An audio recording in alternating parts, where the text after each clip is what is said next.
Hello and welcome. This is the story of Canada Day to Day, a video about life in Canada.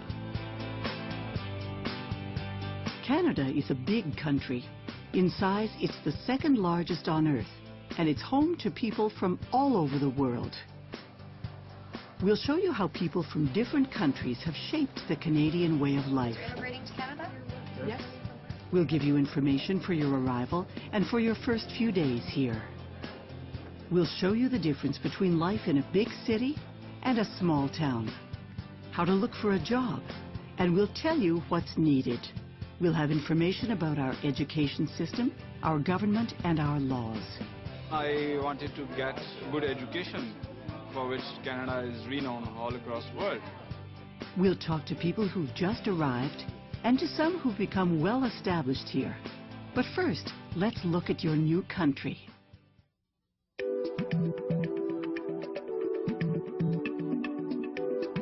For most people new to Canada, our way of life here can be very different. You're leaving familiar ways behind. You're changing patterns of life that you've grown up with. And having to learn all about everyday life in another country can be very difficult, especially if you're forced to leave your country and can't go back home. It takes time, but it gets easier each day.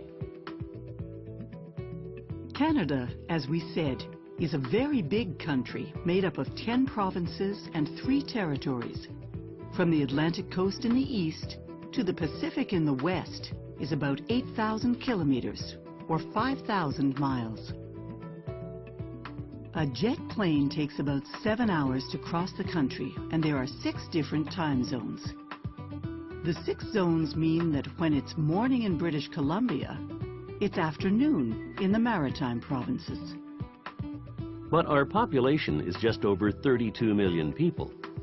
Because of our climate, most Canadians live across the southern part of the country, close to the border with the United States. And of the entire population, 1/4 of all the people are clustered in just 3 big cities, Montreal and Toronto in the east,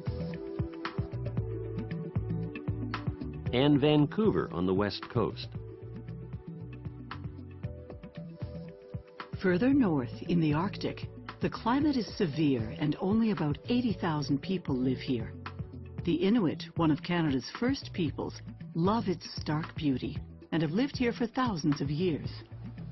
The southern part of Canada has very different seasons: spring, summer, fall, and winter. Spring is beautiful and summer is great and the winter has its beauty. You can go and skate and go to walk in the snow. There's a lot of things that I don't have back home. We don't have 4 seasons everywhere on the world. No, we have 4 seasons. We see the winter, we see the summer, we see the spring. Spring starts in most southern parts of the country in late March. It's a season of warming temperatures by day and cool nights.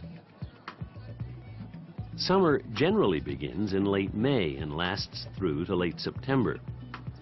The months of July and August can have temperatures as hot as a tropical country, but without as much humidity. Autumn, or as we call it, the fall, begins with the first frosts, probably in late September. And as temperatures, particularly at night, become colder, we have a natural event that happens in very few parts of the world. The leaves on the trees change their colors, and then they fall. Winter weather starts as early as August or September in the north and reaches southern areas by early November and lasts through to March. It's cold, but you'll learn to cope with it by preparing for it, by staying involved and having fun.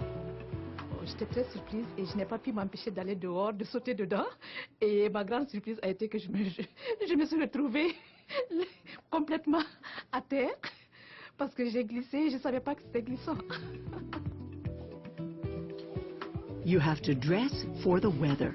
In winter, this means wearing layers of clothes, including thick sweaters, padded coats, snowsuits, snow boots, hats, and mittens. In fact, the weather is a constant topic of conversation in Canada, and everyone keeps track of the daily forecasts. These can confuse newcomers. A nice day in winter is understood by Canadians to mean a nice day for that time of year, not a nice summer's day. You have to dress warmly for any winter day, whether it's sunny or not. It's cold. It's cold. It's cold. One needs to know that what kind of cold weather here it is and what kind of dress you need for this and what is the impact on your mobility. La plus grosse surprise a été quand même la neige, parce que chez nous, dans les tropiques, on n'a pas ça. Winter is something that I can't really get used to it because this country is freezing cold. The first time I saw the snow, the very first time, it was like a dream. French and English are the official languages of the country, and the Government of Canada provides services in both of these languages. Although French and English are not both spoken everywhere in Canada, there are French and English-speaking communities all across the country. However, in most workplaces outside Quebec, English is the main language. Le bilinguisme y est déjà présent et ça me donne donc l'opportunité de parler une seconde langue, donc de parler l'anglais. It's easier for children to pick up a new language. It can be more difficult for adults. When you try to get some information and you ask questions and you don't understand what people is telling you, it's terrible. Yeah, you have to get an apartment, you have to get a phone, you have to settle, you have to buy a bed, and sometimes you don't understand what people is telling you. Those of my friends who are not fluent in English, they find some friction because they are not able to explain themselves to other person, and not all the time other person has time and energy and patience to understand with what you want to do. J'étudie un peu de français avant, mais quand je suis arrivée ici, je me suis rendu compte que ce n'est pas suffisant. You get to know people and friends and you start talking, and then you catch up, you know, before you know you can speak. The immigrant experience, as it is called, is an important part of Canadian life. The majority of Canadians are descended from immigrants or have been immigrants themselves. In the past, most immigrants came from Europe. In recent years, however, more have come from other parts of the world. Today, just over half of all new arrivals come from Asia and the Pacific. About 19% of immigrants to Canada come from Europe and the United States, and about 19% come from Africa and the Middle East. Almost 10% of immigrants come from the Caribbean, Central and South America. Recently, China, India and the Philippines have become the prime sources of newcomers. Everyone goes through the immigrant experience, as you are doing. Yeah, there's so many kinds of people. I thought when I landed in Canada it will be all white people, but it was not. Canada is a country whose culture was and is shaped by the contribution of Aboriginal people, 2 founding nations, and newcomers from all over the world. They've brought their own languages, religions, and traditions. Over many generations, the traditions, ideas, and energy of thousands of immigrants have enriched and strengthened our society. As we learn to value our diversity, Canada developed a policy of multiculturalism, which promotes respect for everyone's heritage and highlights the contribution of immigrants and their role in shaping the Canadian way of life. Everybody respects you. That's the mutual respect and the multiculturalism. It's the best thing that I have seen here. Living in a multicultural society is a challenging and exciting experience. It requires that newcomers and Canadians learn from and about each other. Canada recognizes the potential of all Canadians, encouraging them to integrate and adapt to life in our society while taking pride in their ancestry. Canada's strength comes from all Canadians taking an active part in its social, cultural, economic and political affairs, and in so doing, developing a sense of belonging. Je me retrouve dans un pays où la tolérance est très grande, et c'est la culture du pays. from the time I came, I've been meeting good people. And Canadians are very free and they share. They are so concerned about you. You know, the Canadians are good. They are good people. Racial and ethnic discrimination are against the spirit of Canada, as well as being against the law. However, discrimination still exists. There are cases of hate crime and racism going on, but it's not a common occurrence. But if you do have a problem like that, the police should be contacted, and contacted quickly. Canada's national laws, the ones for all the country, are passed in Ottawa, the nation's capital. That's where the federal government or parliament sits. The members of that parliament are elected by all the voters in the country. There are 4 main federal parties. The leader of the party, which elects the largest number of members, becomes the Prime Minister of the country. The Prime Minister must call an election at least once every 5 years. If the Prime Minister's party is defeated in an election, they must resign. There are also provincial legislatures and territorial legislative assemblies. Canada's head of state is the Governor-General, who is appointed by the Prime Minister.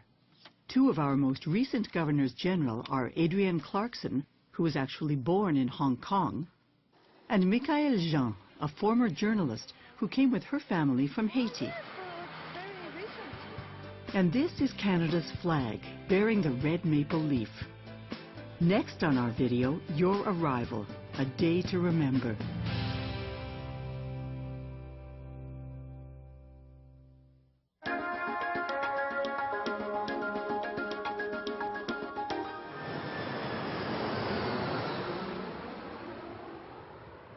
One day that you will always remember is the day you arrive in Canada for the first time.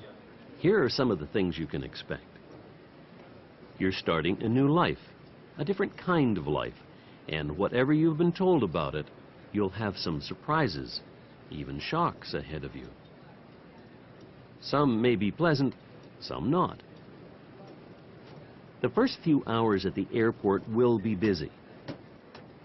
You'll be speaking to a number of officials and moving through many areas of the airport. It is important that you answer all the questions accurately. And what's the purpose of your visit? We just arrived as immigrants, newcomer. Okay. If you've brought money with you, say so, and say how much. The first official you will meet is a customs officer.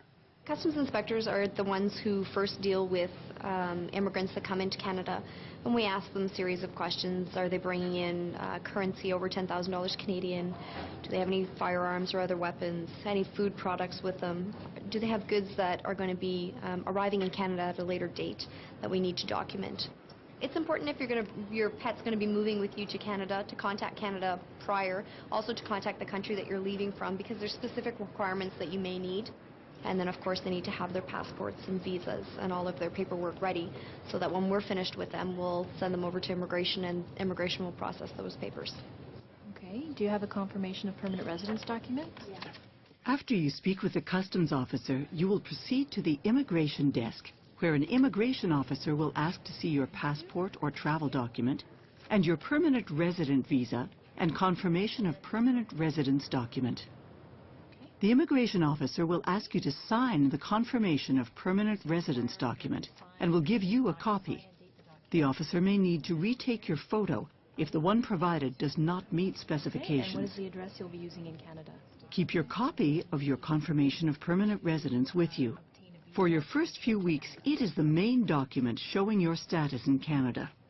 About 6 weeks after you arrive in Canada, you will receive a permanent resident card in the mail. The permanent resident card proves that you're a permanent resident of Canada.